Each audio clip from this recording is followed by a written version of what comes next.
Tonight, how much can we believe about the enemies of the United States? In Angola 10 years ago and in Nicaragua today, we hear accounts of communist expansion. But are such stories true? Tonight, two former CIA officers tell reporter Christopher Hurd how lies invented about Angola and Nicaragua found their way into the world's press.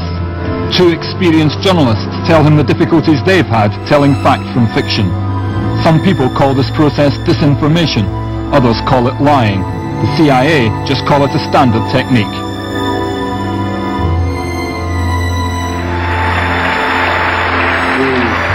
The Sandinista dictatorship of Nicaragua, with full Cuban Soviet bloc support, not only persecutes its people, the church, and denies a free press, but arms and provides bases for communist terrorists attacking neighboring states. As the saying that they have is that this has been said publicly, by the way, by U.S. government spokesman, that our intelligence from Nicaragua is so good, that we can hear the toilets flush in Managua. And I've often thought that might be the source of some of this information.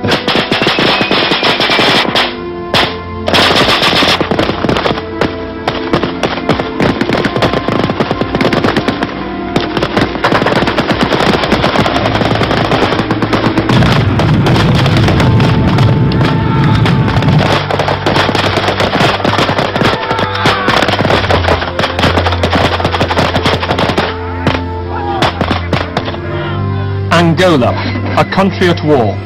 Rich in natural resources, as large as France and Spain together, a left-wing government, supported by the Cubans, fights a continual battle against a guerrilla army backed by the South Africans.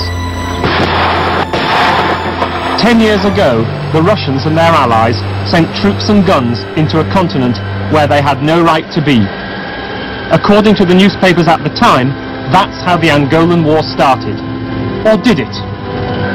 John Stockwell worked for the CIA for 12 years, rising to the rank of colonel. His last assignment was to run America's secret campaign in Angola. We had set ourselves well above and beyond the law, beyond the Congress, beyond the Constitution. We were lying to the President, lying to the Secretary of State, lying to the Congress about what we were doing.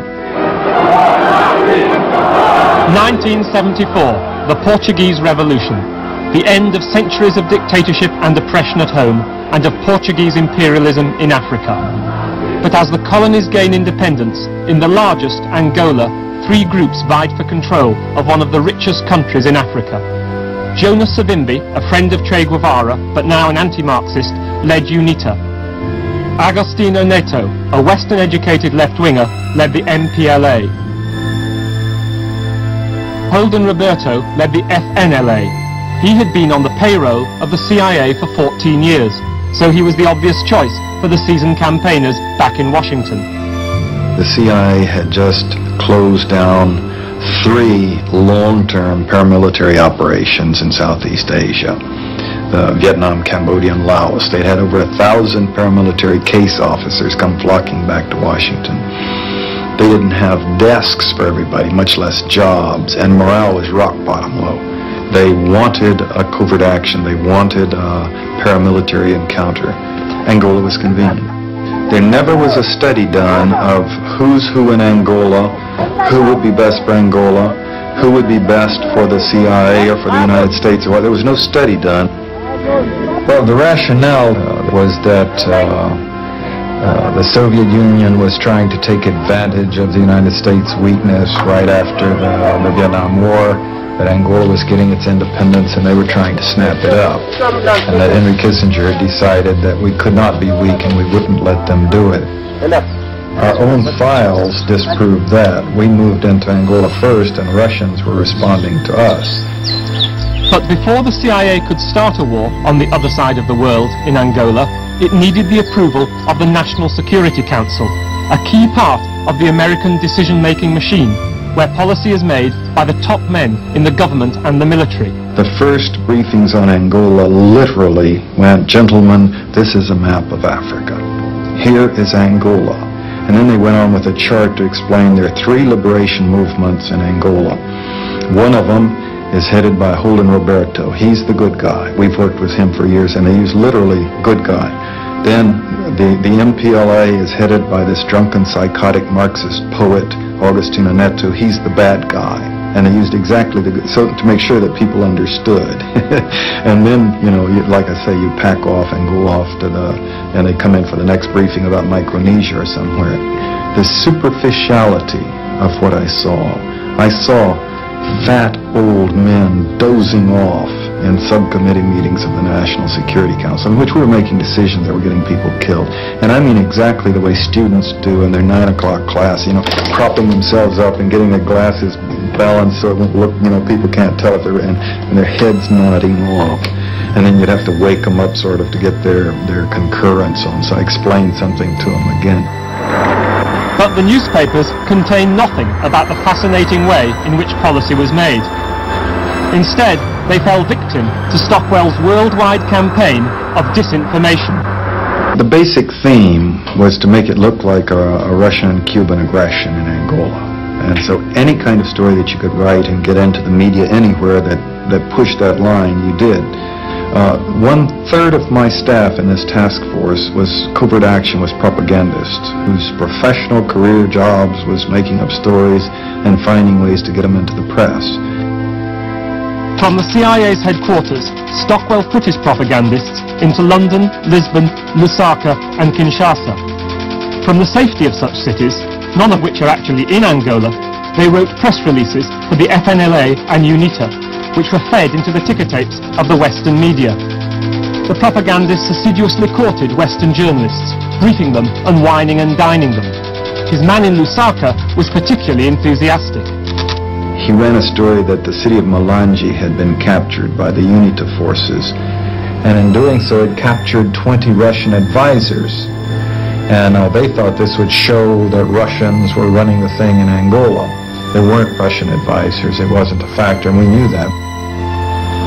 So I went to the British Museum's newspaper library to see how successful Stockwell had been.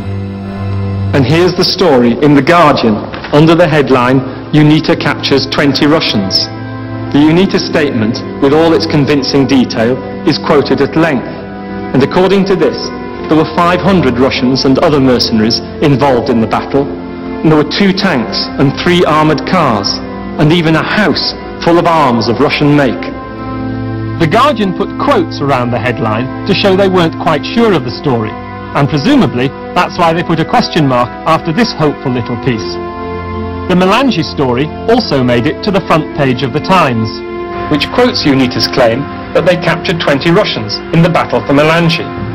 The Times clearly believed UNITA because they helpfully tell us that Malanje used to be under the control of the MPLA. The source for this story was the Reuters correspondent in Lusaka. I remember reporting that very clearly, and I should stress I was not the only journalist to report it. Many of us reported it, and we pinned it on an official UNITA communique. But years later I discovered that a little CIA misinformation expert had sat in the US Embassy in Lusaka and had composed that communique, and it bore absolutely no relationship at all to truth. When you reported it, did you think it was true? I had absolutely no idea. I mean, you've got to remember at that stage, during a war, you're working under incredible pressure. I worked for 4 months without a day off for 16 hours a day. And all that was wanted was a flow of information. I mean, I'd done the same in the Middle East war. I was based in Damascus. And in the first week of the war in Damascus, I wiped out the Israeli Air Force 3 times over, with official statements. Reuters is one of the world's largest news agencies. Its offices around the globe provide many papers with their only source of news from some parts of the world. Many papers actually rely on the same person for their information, the Reuters correspondent. Well, I mean, with hindsight, some of the official statements from the side I was reporting, and I stress from the side I was reporting, but also from the side that people in Luanda, where the MPLA were reporting, clearly most of those statements were completely false. Most of them were completely false. I would think so, yes. Doesn't that mean that for the average reader we received an absolutely impossibly distorted view of what was going on? I think that's a very fair assessment. But newspapers were hungry for stories, and one of Stockwell's propagandists fed them well.